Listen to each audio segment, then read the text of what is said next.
Welcome, everybody. I want to say thank you, Rob. Thank you, Denise. Thank you, Mike. Thank you to the whole GamePlanU team. Absolutely phenomenal. I want to welcome our two heavyweight contenders, the founders. We got Jeff J, Double J in the house, Triple J in the house. We got Andrew, don't call me Naugher. It's Naugher, kind of like car, in the house, as well as we've got our wonderful panelists. I'm super excited to be here. GamePlanU, the 2020 Sprint Competition. This is the finals, baby. This is what we've been working all season for. This is it. It's all on the line. And we've got some special panelists. I'm absolutely honored. I'm Larry Long Jr., Director of Collegiate Sales at Teamworks. Teamworks makes the dream work. But I want to welcome and I want to ask our panelists to go ahead and introduce yourself and let us know, what do you do in the sports tech space? We'll go in order. Batting lead off, the one, the only, Bryce Only. Larry, I can't thank you enough for that intro, man. Your energy is contagious. But thank you to the GamePlanU team. Happy to be here today. My name is Bryce Only. I played college baseball at Creighton University, got the opportunity to pursue my MBA at Jacksonville University. I coached softball there for a year. I moved out to Los Angeles, California in August of 2019 and started working with the Los Angeles Dodgers in inside sales in 2020, and also most recently launched the Athlete Development Lab, a platform designed for sports business professionals looking to break into the sports industry. So happy to be here today, and thank you again. That's amazing. I love to hear it. Funny story, real quick. I went to minor league spring training with the Dodgers back in 2001. It was the worst decision in the organization when they told me to hit the road jack. But that's neither here nor there. They got that championship, so it's all good. We'll go to batter number 2. Let's give it up for Mr. Steve Gilman. Hey, thanks, Larry. Thanks for having me, GamePlanU. I've never been batter number 2, so I love that. That's because I've never hit. I was a right-handed pitcher for most of my career. So I played in college, and then I was in the minors for a few years before, like Bryce, going back to get my MBA. When I came out of business school, I started a company called Block Party out of Dallas, Texas. It's a live event platform, best known for working with athletic departments in universities, and created a sponsorship platform to do so. Right now, I'm starting to look at another company in the tech venture space. Although I don't think it'll be sports related, I like to keep kind of involved with everything going on, and I advise some early stage companies. So I love seeing all the passion, all the business models, and the first part of getting customer traction into that. So excited for today. Thanks for having me. That's amazing. We're excited to have you here. Last and certainly not least, batting in that 3-hole, which means I'm batting cleanup, which I'm a little dude. I always thought that I was carrying the big stick, but my coach said, line drives. I thought I could bop him out of the ballpark. But let's give it up for Mr. Jarrod Barnes. Larry, thank you for the introduction. Love the energy. Great to be here. Jarrod Barnes, currently Executive Director of the Minority Entrepreneurship Institute. Recently joined that position, spent the last about 5 years working in and around collegiate and professional sports. Former founder myself, launched a company called Prime U in 2017, in a sense was a leadership development platform for sports teams, then transitioned to work for the past couple of years for the LA Rams. So been in and around sports, understand the space, excited to be here today. So thank you. That's absolutely amazing. I apologize, Mr. Barnes. I had a twitch in my eye. I thought you were Harold Baines' long-lost cousin with the Baines, but we got it right, Mr. Barnes. So welcome to our panelists. Welcome to the viewers. Thank you for joining us. We're ready to rock and roll. I think now we're going to get into the championship round, and it's time to introduce our founders. And I'm super excited to welcome Mr. Andrew Naugher as well as Mr. Jeff Joselson. Welcome, Andrew. Welcome, Jeff. Super excited to have you here. I'm going to kick it off. First of all, congratulations on making it to the finals. You made it. You're so close, yet so far. I'm excited to see who's going to win it. I know who I got my money on, but we'll see what the viewers have to say. And we've got over 14,000 votes. I'm excited to see how the tallies come out. But let me ask you, Jeff and Andrew, talk about your experience as you've gone through this process, this round robin, pretty much survive in advance. If you don't mind, we'll start in alphabetical order. Andrew, talk to us about your experience. Well, it's had to double the heart medication, but it's actually been a lot of fun to see, especially to understand, to see the pitches from everybody else as well, and truly understand what my colleagues are doing, and to know there's some great innovation and some great people that are hard at work, going to do a lot of things that are going to change, I think, the sports world for the better. I love it. Thank you for sharing an innovation. Ooh, that's been the word of the year with everything that we've been going through. Thank you so much. Jeff, I'm going to give you the golden mic. Well, talk to us about your experience going through this whole process. This has been fun, Larry. You know, I never expected to make it this far, quite honestly. You know, my challenge coming in, I thought this would be kind of a friends and family, popularity contest. And don't get me wrong, I have friends and family, but I kind of need to keep a low profile on LinkedIn because I have a day job, and in respect to my company and maintaining separation and conflicts, I never saw the ability to kind of promote myself on LinkedIn. So what I did instead, I kind of networked quietly, direct messaging or, with my LinkedIn network, kind of said, hey, here's what I'm doing. And with people who know what I've been doing and what I've been trying to accomplish quietly, and was able to kind of muster up some support that way. But sure enough, week one, I think it was that final Saturday afternoon going into Saturday night, I was behind. I was like 5 points behind, and I'm watching Saturday Night Football, and I stopped checking the scoreboard. And I probably dozed off that night. And I didn't even bother checking Sunday. It wasn't until that following Tuesday that Mike put up a congratulatory note on LinkedIn that I knew that I had won week one.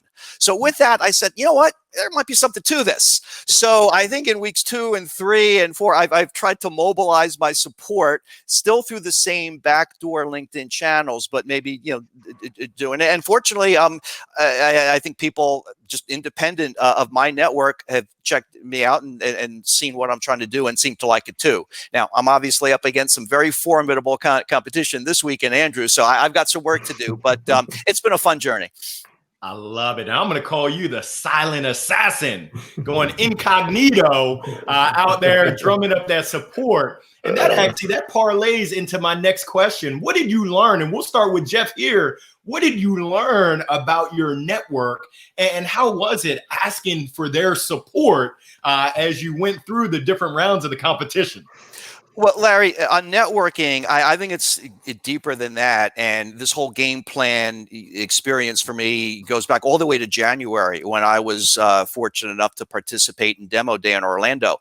There was some good networking that happened there, and maybe a couple of people are listening. But there was one young guy. His name is Nick. Clearly, I saw an intersection. I knew I would have a need for his video production services. Long story short, he ended up partnering with another gentleman from Orlando that he met named Trent. Trent hired him. He picked up $400K in seed after, Orlando. Those guys are off in Reno building the what I would call the sports betting version of Facebook.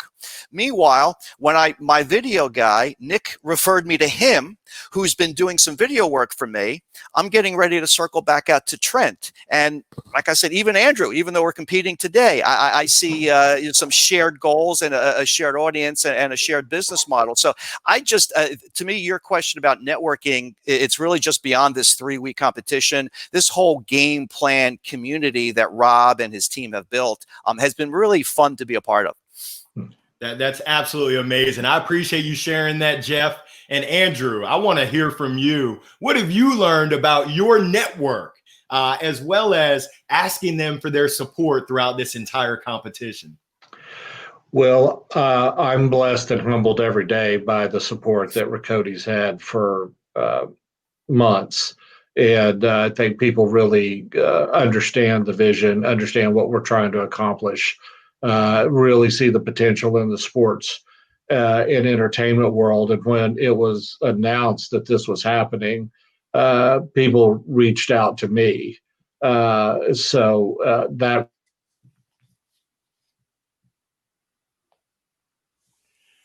Wow, that's amazing, Andrew. And the really excitement was overflowing that you broke the internet. So we're going to keep this thing moving. Are you back, Andrew? We lost you for a second. Yeah, I'm here. Yeah. So I was, but then able to take, 30 years of marketing and PR and much like Jeff, relationships are so important, not only in the sports tech world, but in, just in our businesses, and be able to go to people individually and ask their support and to see it just immediately, and then wanting to know when are you in the next round? They're following it, and then when can we vote again? So that was really good, and it I'm sure, like Jeff, he felt great affirmation in what he's doing, and continue, because founders, sometimes we feel all alone. We're at this by ourselves sometime, and we're locked away from the real world, and especially with COVID. But to have the interactions with people and to know that what you're working on is a value and excites people, that's tremendous motivation to keep going. That's amazing. I love to hear it. And I heard from one gentleman that the difference between contacts, people and contracts, people you work with, is the letter R. And you hit it right on the head, Andrew. Relationships. You did as well, Jeff. The power of good, solid relationships. And y'all both, I think, have validation that you're doing something great within the world of sports technology. I'm just super excited to see what the future holds. Now, Andrew, this is my last question. I want to know, you touched on it a little bit, but what has been being a part of this GamePlanU ecosystem, this community, what has that meant to you and your efforts at Ricotti? Well, it's been an amazing learning experience too, to know what other facets of the sports industry are really needing innovation and really needing to find new ways of doing things. I think sports as a whole is really facing an inflection point about how it's going to proceed in this new world, and to gain back kind of what was lost, pre-COVID. So to really, I've been fascinated by the diversity, not only of the founders, but the diversity of ideas, the ways that they are approaching it, the different strategies that they're taking, not only in their businesses, but how to get funded, how to find partners, how to find clients. It's such a great learning experience, and everybody's been very willing to share that too, which I think has been extremely helpful. I love it. You touched on some great points: the collaboration, the relationships, the networking, the diversity of both the ideas as well as the founders. You said it before, the innovation. I absolutely love it. Jeff, what has been being a part of this community meant to you? What has that felt like? Larry, my favorite movie, I hearken back to Casablanca, and you might remember the scene where Ingrid Bergman and Humphrey Bogart say to each other, "We'll always have Paris." I feel like I'll always have Orlando. And hopefully in a post-COVID world where, Rob and his team can make this a regular part. I just think that, I'm on the verge of something pretty exciting with what I've got going on. And I just see Rob and his team being parts of it, even moving forward. I'd also say, there's the networking part. There's also something that Andrew touched on, and I'd like to maybe ride his coattails. Being an entrepreneur is not easy. We're the mayors of Bootstrap City. Okay. We depend on our friends and family to a certain degree, but to go out and make it happen it's either a combination of grit and moxie and resiliency, or maybe it's a blend, as my ex-girlfriend used to say, of stubbornness and stupidity. Okay. And it's probably a combination of the two. I think what's neat about this particular group, and it starts with Rob, but it extends to Denise and Mike, and I know Mike Mooney, who's part of this team. Where I first connected with Rob was about this time a year ago. I think somebody kind of connected me to him, but I saw a link. I saw one of his posts somewhere on LinkedIn. Rob has written a best-selling book about the journey. And I was at that point kind of had hit a wall, and just reading his post, his article kind of kickstarted me. And then even these past 12 months, whether it's Mike, who's a big inspirational guy, and even just a couple of days ago, I had kind of the, hey, let's go out and tackle the day kind of a thing. Yeah. And sometimes, some people might look at it as hokey, but as entrepreneurs, you need that kickstart. Denise, who's all about, channeling your inner energy through, whether it be through yoga or just self-motivation. This team, I just have to say, has been an important part of the journey. It's that resiliency that you need as an entrepreneur, that persistence. We kind of feed off of each other here. And I see some of my, comrades in arms, whether it's Andrew or some of the others, achieving similar successes. It's just been fun to be a part of. That's awesome. I love that you mentioned that. And when I think about entrepreneur, I think about blood, sweat, and tears. I think about the dedication. I think about the commitment. I've been there before. I used to own an indoor baseball, softball academy. Andrew, when you talk about being on an island, I remember it was me. I remember calling back to my mom and dad, and I remember it was tough. We had more money going out the back door than we had coming in the front door, which is never a good combination. But I love to see the bright future that both of you, as well as all the other founders, have ahead of you. I'm ready to kick this thing off. It's the final countdown. This is the final round. And we're going to go ahead and get started in alphabetical order. We're going to kick things off with Andrew. And Andrew, I'm going to give you the microphone. You got about 60 seconds to go into your final live pitch. And then we're going to see who's feeling you and who's got your vote. Okay. What do you got? You bet. Well, I appreciate it. Ricotti is a collaborative multimedia content platform originally designed for family and friends to collaborate together and create multimedia digital scrapbooks that they could save to a digital online library. And during our testing, we found a lot of great opportunities for the sports world, for teams to be able to leverage that passion and those emotions that are connected to the great memories that they've created with their fans. So we're looking at offering it in a licensing format, so teams and entertainers can take it and collaborate with their fans to preserve their favorite memories, be able to preserve it in a branded digital library where they can keep books alive, they can keep books archived, but it could also open up a tremendous amount of new revenue opportunities for them.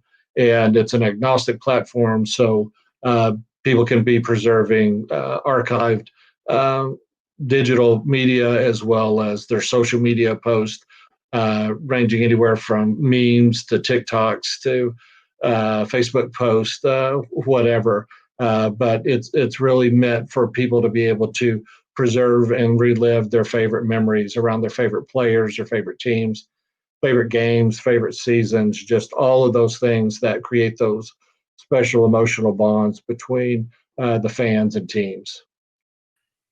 Wow.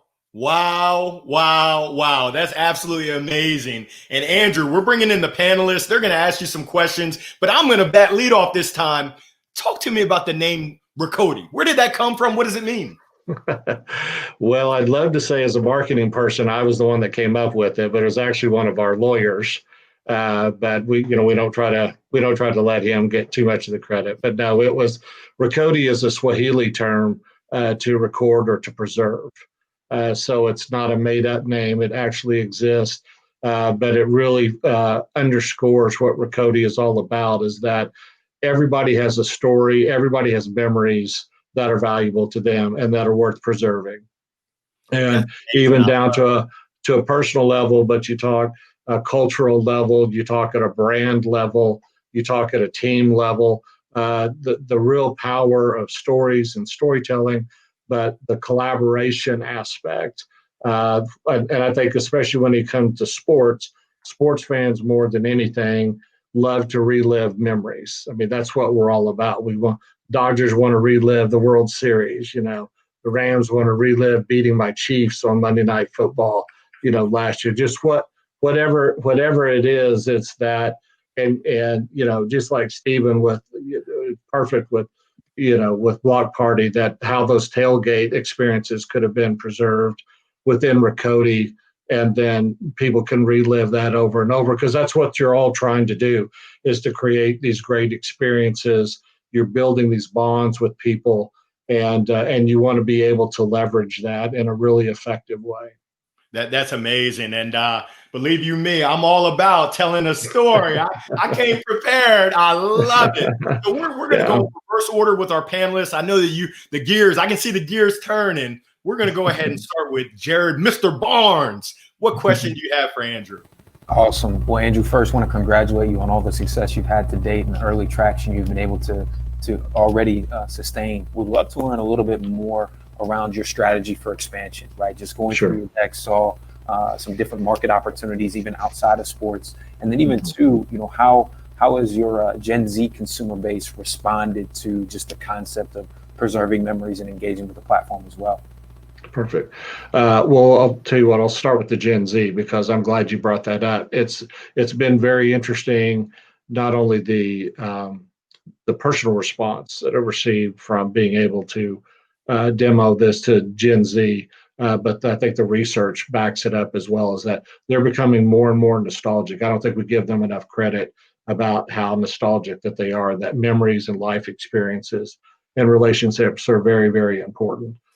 So that has been great, both on the consumer side, but as well on the sports side as well. So it's been very encouraging to see the excitement for it, the validation for it, and kind of adopting the experience, because I think everybody's looking for a more positive experience online. And I think one of the more amazing quotes that I heard back, and actually it came several times, was, I don't want my memories to be disposable. That's right. Which I think, because that's what social media is all about. It's in the moment. It's based on the feed.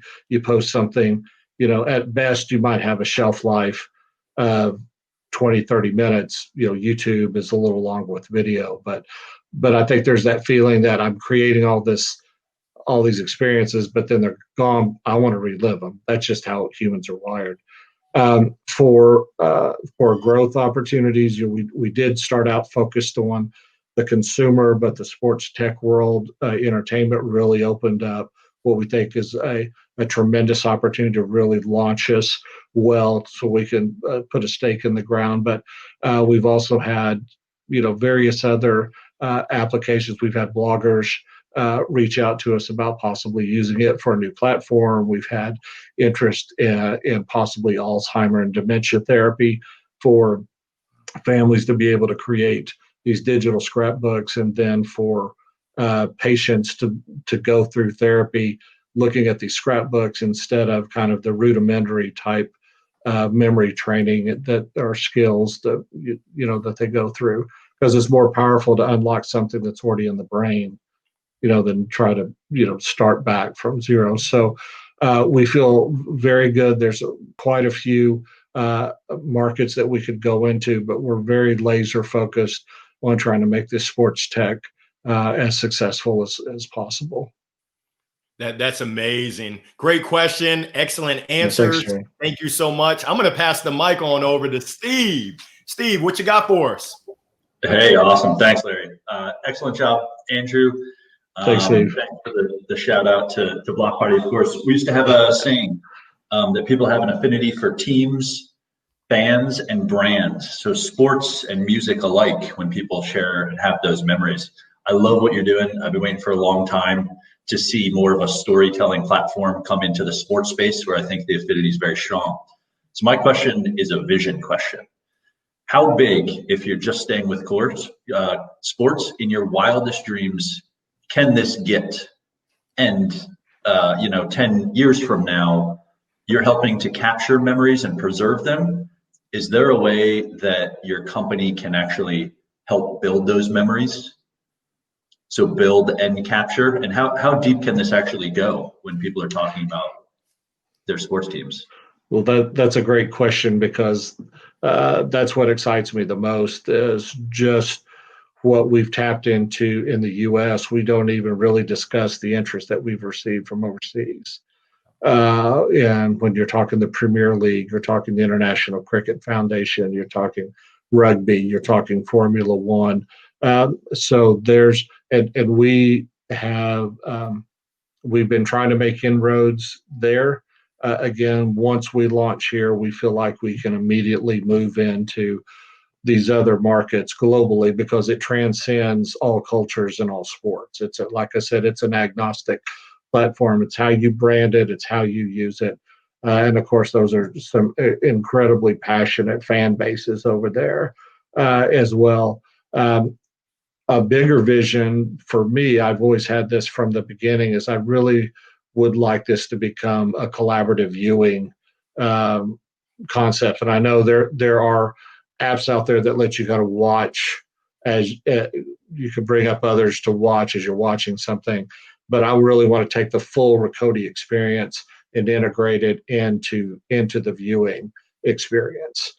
So again, it's that if you're viewing it, you're able to take all of those aspects. If someone's at the game, someone's at another watch party, someone's at home, with you or whatever, again, capture all of their memories, put it into something that's connected to the timeline of the broadcast, and be able to relive that broadcast, but see what everybody has uploaded, what their memories, what their comments were, all that kind of thing. So we see a broader opportunity. And then there's a lot of customization that we can get into as well from the platform. So we're very excited about the bigger vision as well for Ricotti. That's amazing. Oh my goodness. International. You got me getting hype over here. You said EPL, Cricket League, F1. Yeah. Uh-oh. Yeah. Actually, I need to kind of find a towel. I'm sweating a little just thinking about it myself. So we're getting hype in here. Brian, what you got for Andrew? Hey, Andrew. Thanks for everything thus far, and congratulations again. Thank you, sir. I think my question is just the elephant in the room, right? As sports continue to navigate through this challenging time, how do you see your platform really adjusting to it? And what emerging trends do you really see as far as, it's in-person events being a real challenge right now? How do you see Ricotti challenge combating that? Well, the beauty about Ricotti is that it doesn't survive on live events. You're talking about right now people that can take archived digital content from the last 20, 30, 40 years of their existence that's just basically sitting on servers, not doing anything for them, bringing those to life, then having your fans come in and add their memories to that, because that's where you made those original connections. But even as you're going through COVID, people still have stories to tell about, I got to go to the game, or I went to this watch party, especially with the brands that you have. It really opens up more creative opportunities about storytelling. And especially, you're talking about the great work done on the social justice front. How are these teams and members of the organization, as well as players, are out there being involved in their communities, doing more things. So this is really a storytelling platform where live events definitely drive it, obviously. But you can do things with Ricotti where, and I think this is the great aspect of it, is that it really opens up a lot more creativity with your sponsors, with your brands. You could take, like, if you were say a Buffalo Wild Wings was a big sponsor of yours, you could set up a specific code that could be sent out to the local restaurants where the watch parties are, and say, please share your memories of watching the game, here at Buffalo Wild Wings. And then there's a Buffalo Wild Wings specific Ricotti book that can be sent out or be put on the digital put on the digital library. So it while live games are great and we definitely want that, there's a ton of content out there that's not being used right now that, to me, is it's just hidden assets. It's just sitting on a gold mine that these memories can be brought out. And then fans, of course, how many things are sitting on this phone right now not being used, that now you, as the Rams, anybody could be taking, the Dodgers, anybody could be taking it and using it to create new revenue streams. And then also building back those relationships with fans, which right now is the really critical thing, is being able to keep those emotional ties with your fans to get over these rough spots. Wow, I love it. And I think I heard a couple sales pitches in there, right? Now you're talking my language. ABC, always be closing, always be selling, always be helping. Yeah, Rams and Dodgers, if you're listening, go ahead and bring Andrew. I just want to say thank you so much for that great insight. I love what you're doing at Ricotti. Thank you, guys. It's about halftime. I wish I had my whistle. I'm going to blow the whistle. We're going to take a quick break, and then we'll be back with Jeff. I know Jeff is in the green room. He's getting ready to come on out. But Can I say one thing? Yeah, can I say one thing before we leave? I really want to give a shout out to my family, my wife, and my kids, who've been a tremendous support, for me as an entrepreneur and a startup, but especially through this GamePlanU round. They've had a lot of fun with it, and brought in their friends too. So I really want to give them a shout out for all the help they've given. I love it. Family first. Thank you so much, Andrew. With that, appreciate it. Halftime. I think we have some halftime entertainment. Maybe I don't know. Is Janet Jackson making a return? Let's see what we got.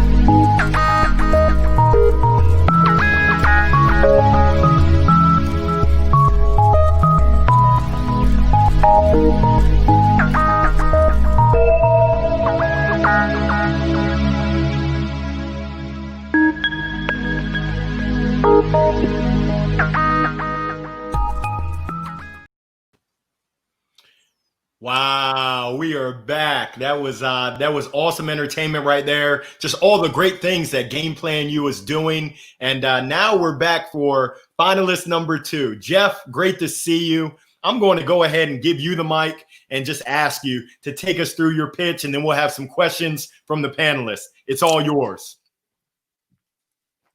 I am a television advertising sales guy by trade. I've spent my whole career working primarily for 3 major Fortune 500 broadcasting companies. Fortunately for me, at every step of the way, I was promoted to senior sales management. And you know what came with each of those promotions, Larry? Was a little tap on the shoulder that said, JJ, congrats. And oh, by the way, you're going to run our sports sponsorship division.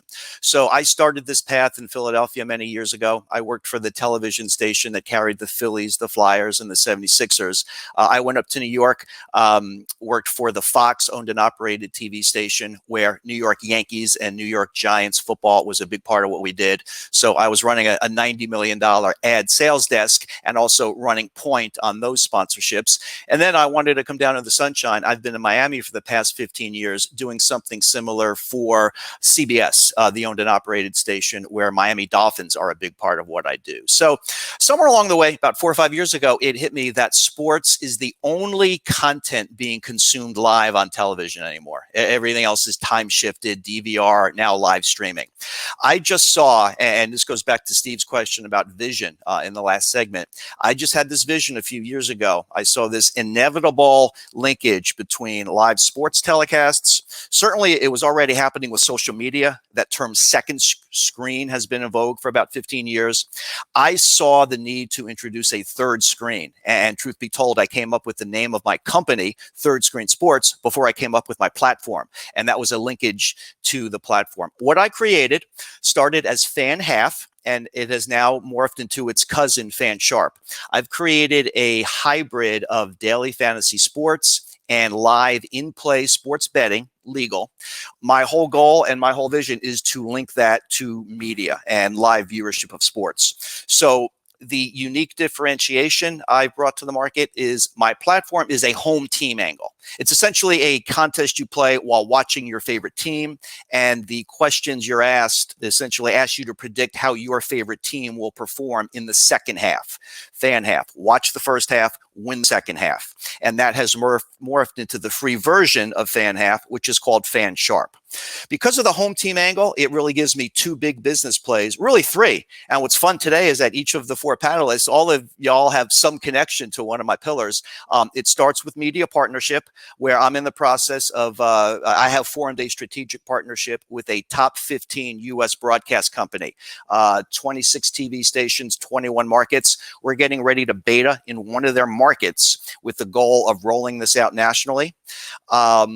From there, I see a play with the teams, and similar to what's been discussed. I see someday my vision is for 18,000 people inside of an arena, or 66,000 people at that spanking new stadium in LA at halftime playing Fan Sharp, and then accruing rewards points. And then at the end, on their way out of the stadium, if they've picked up 5 Fan Sharp points, they can redeem that for team merchandise or concessions. So that's my vision. That's what I'm doing, and pretty excited. Everything's coming together as we speak.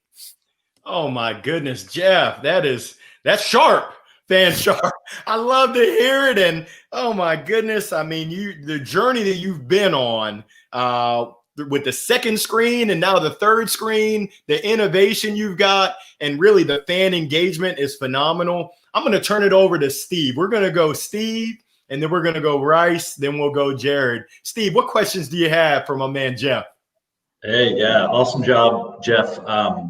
I guess the first question is, you ever thought about radio? Because your voice is very soothing, and I appreciate that. It's got a lot of confidence to it. Steve, that's a polite way of saying I have the perfect face for radio, but that's okay. Yes, it complements the headphones you have on. Listen, I love the idea of splitting a game between the first half and the second half. The reason I love that is because you always root for your team in the first half because it starts off 0-0. And then you can, if the game's not close, lose engagement. So if your team is up by a lot or down by a lot, it's a different game than when it first started. And so this is a way to keep that engagement all the way through, which is necessary for live sports. I guess my question, the messaging is very simple. Without even seeing the platform in front of us, we can talk about how you stay engaged in the second half, and that's the value proposition. Is your way to educate the consumer about how to do it and get in their hands strictly through media? Or do you work with teams on the ground or have some kind of B2C marketing to get it in folks' hands as well? All three, Steve. It's funny, when I started this, just knowing the television industry, I do like anything. There's a secret sauce to an industry. I knew that I could leverage that knowledge to essentially buy that television audience for 50 cents on the dollar, and that there would be a clear ROI path, that I could maintain a very efficient customer acquisition cost and translate that into a lifetime value of 4x, 5x, or 6x. Along the way, I discovered social media, particularly Twitter, where sports fans live and breathe, where this is it's a fantasy and sports betting platform. The term gambling Twitter has come into vogue. Sports fans, especially those who are predisposed to either wager or play fantasy, they live and breathe on Twitter, as well as Facebook and YouTube. So I see the social media play. And then to the point about the teams, what I'm trying to create from a fan engagement standpoint is, to your point about, and this is why I built it, watch the first half, win the second half. If the Giants are playing the Eagles, and it's a 28-24 shootout at halftime, and fan half might ask you, well, how many passing completions will Wentz have in the second half? Or how many yards will Daniel Jones throw for in the second half? You see a track meet unfolding, you'll answer accordingly. Conversely, if it's a windy, rainy day at MetLife and the Eagles are nursing a 9-3 lead over the Giants, that same question, you're thinking, you know what, they're going to go pound the running game in the second half, or the Giants are going to pound Barkley in the second half, and you're going to answer accordingly. So whether it's a close game or a blowout, that's the level of engagement. Same thing in the NBA. If fan asks you, how many points will LeBron score in the second half? If it's a Tuesday night and the Lakers are beating Sacramento by 20 at the half, and Vogel is probably going to give LeBron the second half off, and LeBron he's in facilitate mode and he's just going to feed his teammates, you might answer that question accordingly. Conversely, if it's a Thursday night TNT game against the Clippers, LeBron is all in, and that's when he's going to light it up. And when fan half or fan sharp asks you how many points, rebounds, and assists will LeBron score in the second half, you'll answer accordingly. So I see between the media, between the social media, and the in-arena engagement, that's why I see three pillars here for what I've built. Awesome. I love that. And I always have disagreements about what's going to happen in the second half, especially being an Eagles fan. When you're with friends and family, this is a good way to put it down in writing. There you go. I think they're going to push Barkley. They think they're going to throw the ball with Jones. Let's engage on a platform. See who's right at the end of the day. That's fun. Put your money where your mouth is. I'm trying to win those chips. I can tell, Jeff, that you know your stuff. It sounds like you're a sharp over there. Hey, Bryce, what you got? Couldn't find the mute button. Jeff, congratulations for making it to the final round. Thanks for the insight thus far. I think my question is, as you continue to approach these teams and build these strategic partnerships, how do you measure that return on investment for these teams? Great question. I see them at two levels. One is kind of nebulous. The other one, there's a direct ROI.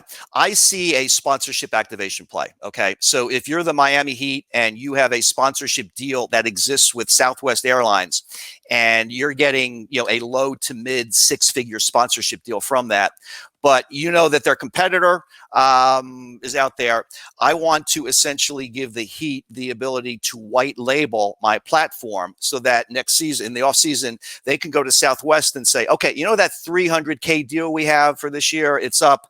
I need a $500K deal. The team will sell its playbook of signage and digital inventory, and we use Fan Sharp to create a direct level of engagement. So in this case, Southwest Airlines is given the email database the morning after, where they could say, hey, thanks for playing Fan Sharp at the Heat game last night. Did you know that Southwest now has low fares to these 16 destinations? And over time, they know that database.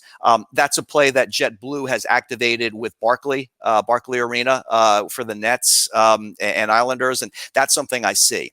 For the team, then it's just another form of engagement. If you have, like I said, if you're walking out of the arena and you've got a QSR that says, hey, congratulations, you finished in the top 50% of the Fan Sharp entries tonight. Here's your $5 off at the team store. I'm a Heat fan. It's hard for me to walk out of the AAA arena in Miami without hitting that escalator. I always pass the Miami Heat merchandise store. I can't help but bring it. If I have on my phone a little electronic coupon that gives me a connection to the team, I think there's a direct incremental build of merchandise or concessions. So whether it's with their sponsorship partners, where they can build incremental sponsor revenue, or building their own internal revenue, that's where I see the team connection. Outstanding. I appreciate you sharing that. Great question. Outstanding answer. Jarrod, take us to the house. Awesome. Jeff, I think everyone knows this is a massive market and massive opportunity. What's been the biggest learnings you've had just as you've developed or already have your MVP in development? And do you foresee, white labeling your experience as a competitive advantage or almost too capital intensive as you look to scale in the future? Wow, there's a lot to unpack there, Jarrod, and there's a couple different directions I can go with this. So let me just try to tackle it. Yeah, this has morphed. I mean, when I started, it goes back to, okay, I can conquer the TV industry, but I saw this expanding. I see the B2B play clearly in white labeling. My main vision, and here's where I'm at now, I'll speak to this. I'll start with the media partnership. For a while now, I've been trying to find a media partner where I can say, okay, I've got the fan engagement platform, I've got the innovation, I've got the content. I need a distribution platform, okay? This strategic partnership that I've just cultivated, we're going to launch this in one market. Not only are they looking to expand it to all 26 of their television markets and all, 15 radio markets, they see the ability to then take this to their competitors in other markets. So let's say this company might own the NBC TV affiliate in Denver, and I'm just making this up. And they'll take it to their, top 30 markets. They're primarily a top 30 market play. You've got a whole country out there. The television industry, wherever you're watching television, there's a handful of companies, there's about 8 of them that collectively own every television station in the country. Once you get outside of the major networks, they're all network affiliates. This strategic partner of mine, they share my vision, they share my big picture. They want to help me take it and basically introduce it and white label it in their non-compete markets. So just within the television and with it, the radio industry, what started as, okay, let me find a TV partner somewhere has morphed into something pretty global and pretty exciting. And from there, I even see an overseas play. I see a direct play with cricket in Southeast Asia. Certainly the halftime nature of what I've built lends itself to EPL, Bundesliga, La Liga, international soccer. So yeah, what started, what I hatched a few years ago has all kinds of tentacles that can expand. That's absolutely amazing. Jeff, I want to say thank you so much for sharing great insights into what you got going on. Fan Sharp. Oh my goodness, this is going to be a tight one. So I think we're going to say goodbye to you for now. We're going to talk to the panelists. Panelists, welcome. We just heard from Fan Sharp and Jeff, as well as Ricotti and Andrew. Give me the inside scoop. Who you got?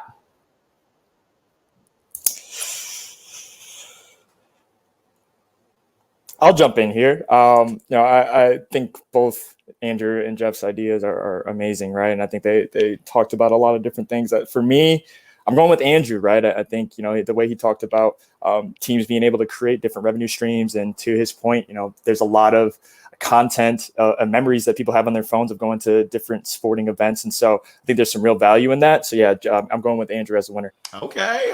We'll see if you're going to win some of these chips. Not going to take my chips, but who you got over there, Mr. Barnes? I think both of these founders are doing phenomenal work. I think both of them are targeted in really emerging markets. But I think for me, I'm going to lean towards Fan Sharp. I think there's a massive opportunity when it comes to in-game engagement and the future of what it means to be a fan and what it means to consume sports will continue to evolve. So I think Fan Sharp has a real opportunity. Okay, all right, I hear you. Let's see what's on Steve's mind. Who you got, Steve? Who you rolling with? Hey, listen, both great pitches. I've seen and experienced a little bit of their products from being part of this community and everything. I think they're both going to be successful. The great part is they have big visions, but a product that matches market needs right now, and they'll grow into those visions. I'm going to go ahead and give my nod to Andrew on this one. So, he's got the right pieces of the puzzle to penetrate the market and get in. He's got the right contacts to do it. And at the end of the day, cataloging those memories is huge. And I think where it starts is maybe not where it ends up, but I think he's got the right mindset for finding the best places to bring those affinities to life. But hey, I love both of them. Both of them did a great job, and I look forward to tracking the companies in the future. I love it. I love it. And I'm going to have to agree with Bryce and Steve. I apologize, Mr. Barnes. I love what Fansharp is doing. I mean, you know that I love the gamble. I love gaming. But when you talk about storytelling, you talk about story selling, as I call it. I mean, essentially, I've got to roll with Andrew. I mean, I'm taking my talents with the storyteller, capturing those experiences and those memories. We'll see what the voters have to say. So it looks like we're at the end. As we wrap up, I just want to say thank you to our panelists. It's been absolutely awesome to hear your insights, to hear your great questions. I want to say thank you to our finalists, Andrew and Jeff. Just absolutely amazing work that you're doing with Ricotti, that you're doing with Fansharp, keeping that thing sharp. And I want to say, most importantly, thank you to the viewers. Thank you to this great community. Thank you to GamePlanU, to Rob, Denise, to Mike, to the entire team, all the interns. I mean, just everyone who had a piece of making this go off without a hitch, and all the hard work that you don't even see behind the scenes. I just want to say thank you. Now I encourage everyone to go out, cast your ballot, no hanging chads, make sure that your vote counts. And I look forward to seeing who emerges as that winner. It's the final countdown. Go ahead and cast your vote. Do we have Andrew or do we have Jeff? I just want to say thank you to everybody. I wish you all the best, continued success, and we'll see you on the flip side. Peace. I'm going to turn it over to Rob.